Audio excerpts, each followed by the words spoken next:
Well, a big focus, the external affairs minister's touchdown in Pakistan. Well, after his arrival, Dr. Jaishankar's first port of call was at Pakistan Prime Minister Shehbaz Sharif's residence to attend an informal dinner for the participants of today's SCO Council of Heads of Government meet.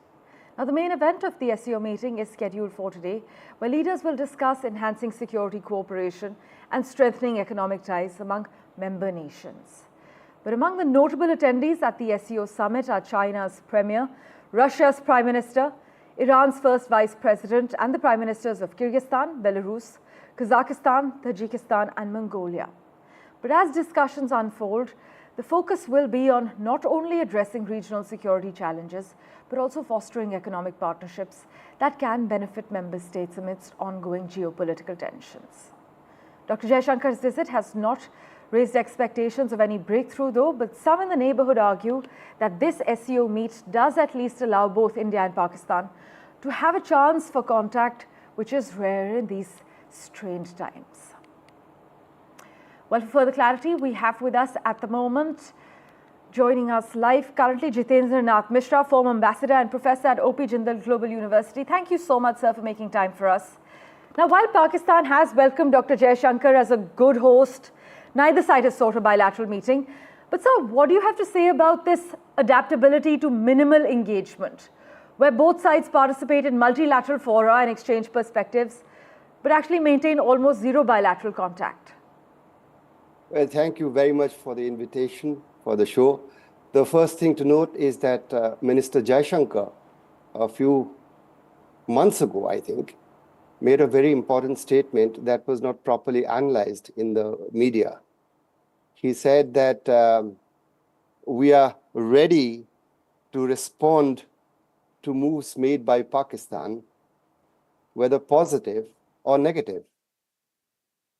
And he's made a statement, I think yesterday or the day before yesterday, that there will be no talks with terror. Without terror, no talks can take place. So the bottom lines are very clear. The formal position of India remains as it is, but he's opened the door just a little bit that if there are positive moves, we will respond to them.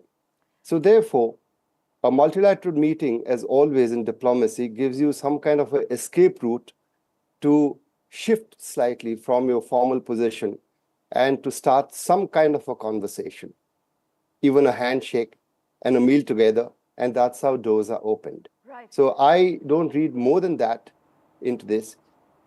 Pakistan has more incentive at this point of time to talk to India. Remember, it's 1/10 the size of the Indian economy, and the differential in power is increasing.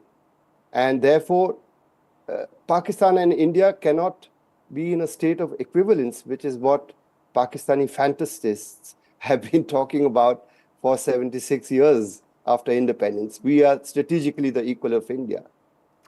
However, they also have nuclear capability, which also is an equalizer. So considering all these factors, perhaps India wants to calm things down. Remember, we are having some kind of a renewal of interest in some kind of a proper dialogue at the political level with China also. And we want to become Viksit Bharat. In 2047, we want to achieve great things in our economy. So if you want to do that, you have to pacify your neighborhood. So therefore, I think it's a very smart move. But what will happen, we don't know. But my suspicion is, I suspect that there will be some kind of a conversation. Some kind of a conversation has always been going on, whether overtly or back channel.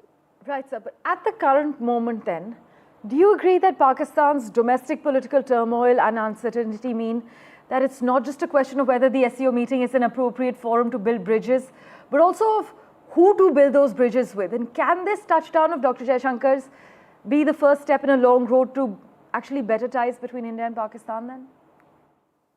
Yes, it can, provided that the military in Pakistan also comes on board. I think you are referring to the turmoil and the power centers.